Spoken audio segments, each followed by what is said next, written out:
As it fellas, it's good to have you join me again today. I think I start all my videos by saying that. Maybe I need to come up with a new punchline. Um, it is good to have you join me today. I want to do a post today on pornography.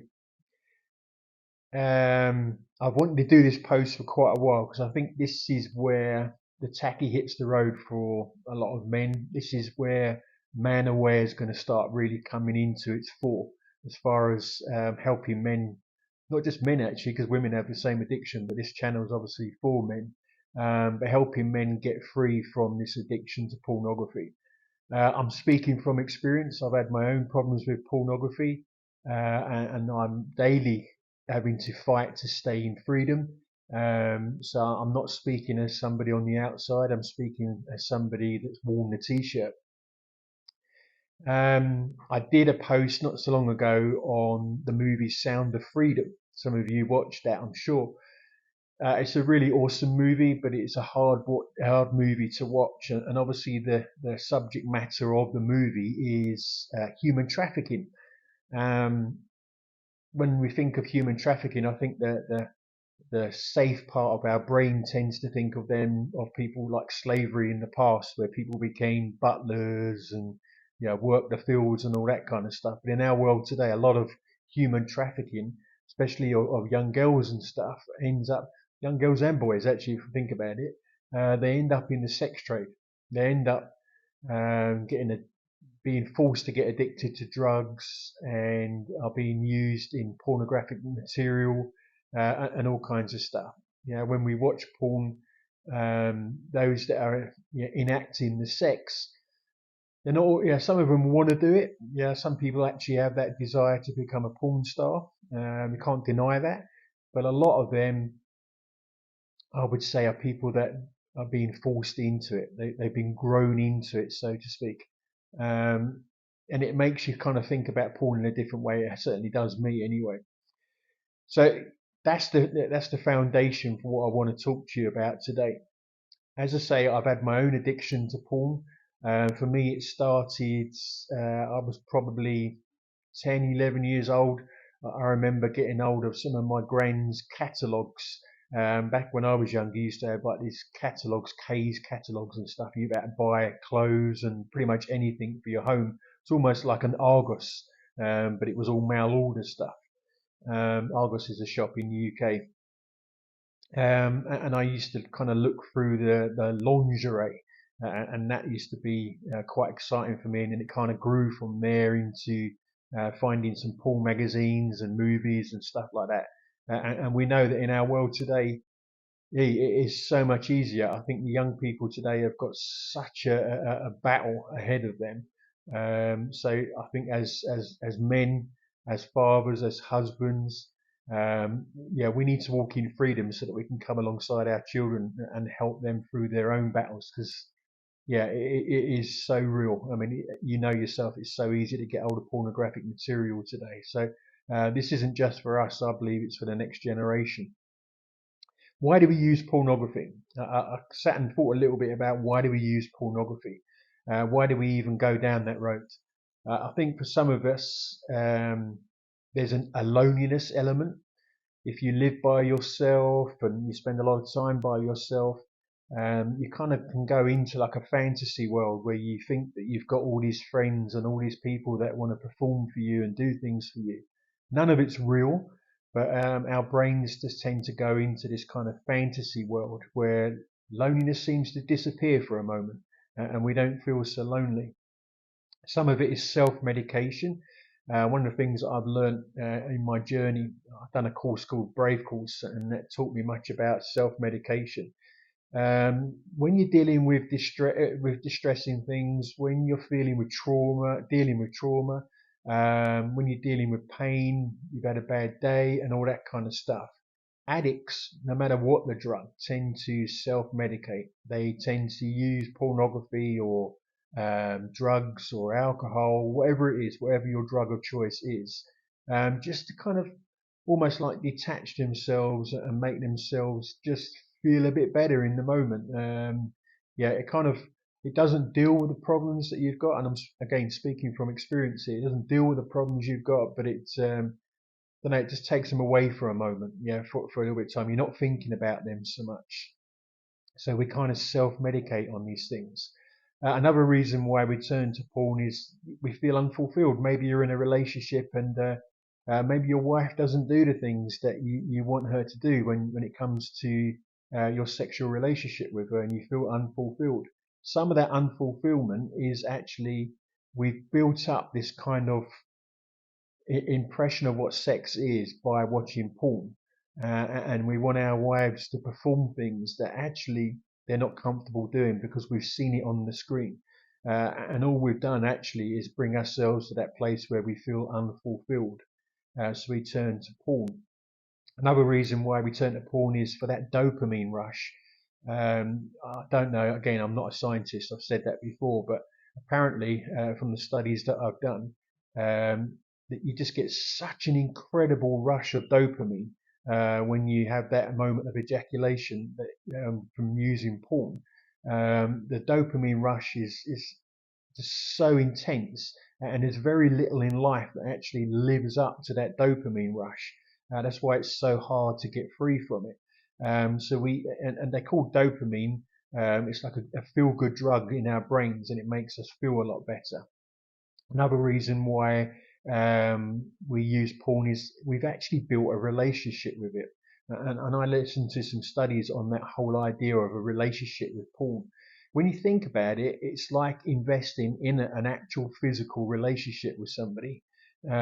Sometimes we think and we plan through our dates with porn. Maybe you're at work and you're thinking, okay, this evening I'm going to be on my own, so you start to plan things. It's almost like you're planning a date. You've started this relationship with porn.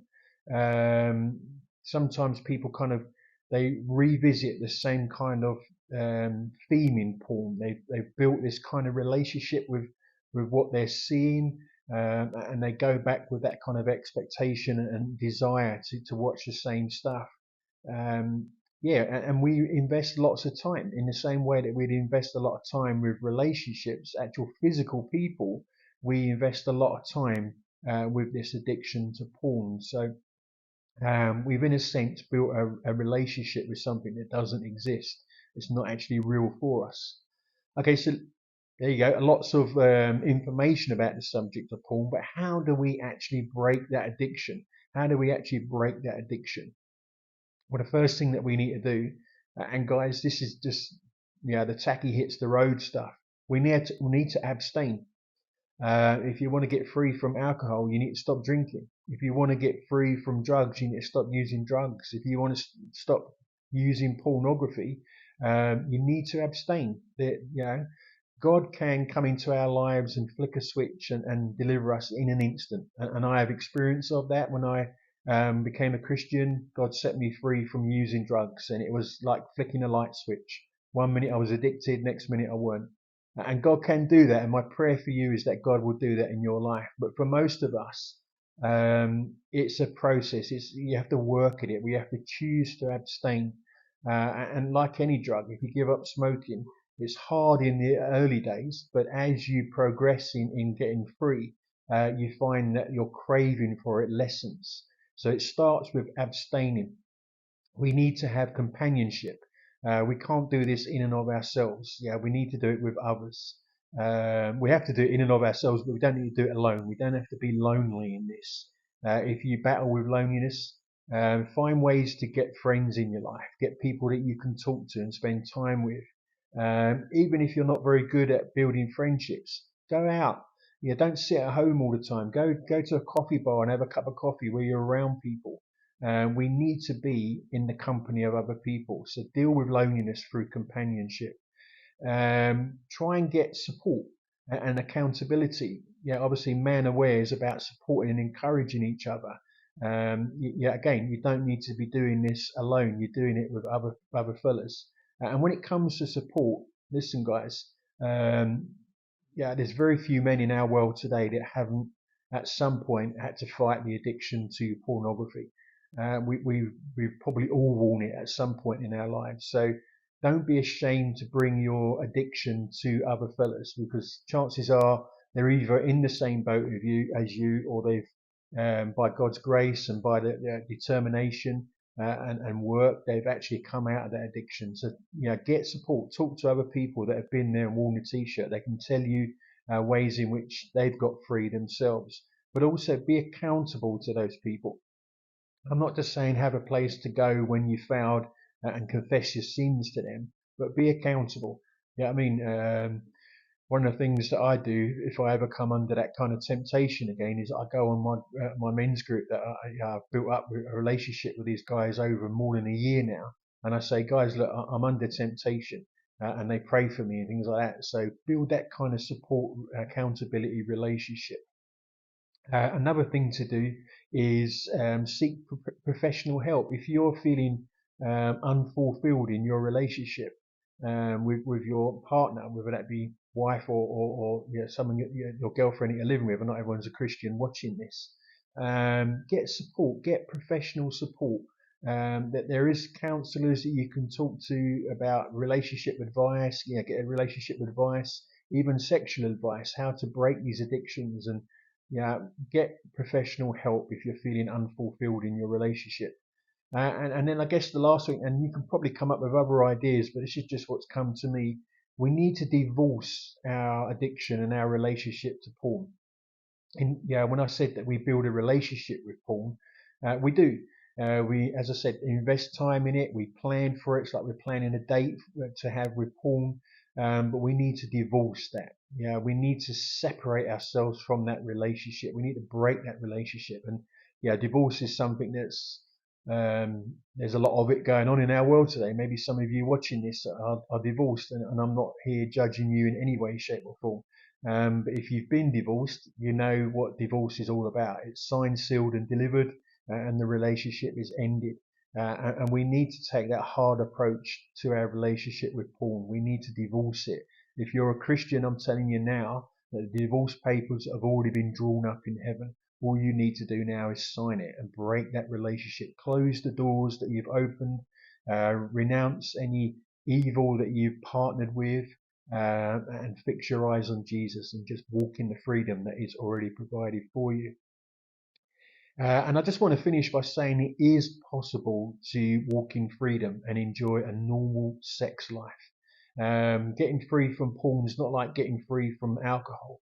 With alcohol, it's you have to completely abstain from it. There's no, I can have a little bit here and there. You have to completely abstain from it. With a porn and a sexual addiction, it's not quite the same, because it's, especially within the context of a relationship, husband and wife, sex is a part of that relationship. So you're not going to completely abstain from sex in your life. So it is different to getting free from other addictions, but I can tell you now, it is possible to walk in freedom. I'm not saying it's easy by any stretch of the imagination, but it is possible to walk in freedom. So I really want to encourage you. Look at these ideas that I've listed today. Look at these reasons why we get addicted. Think through them for yourself, and do the work that you need to do. Again, you don't need to do it just by yourself. You can do it with others. If you haven't got mates that you can come alongside, or you can't afford professional help, contact me via Man Aware. Contact other guys that are in this group, and we'd love to kind of come alongside you and support you in this. You can get free from this addiction. So guys, my name's Mark, and I'm leading Man Aware, and I really want to encourage you to reach out to us, reach out to me, maybe join one of our online groups, and let's work through this stuff together. Thank you for tuning in again today, and I'll speak to you again soon. Bless you guys.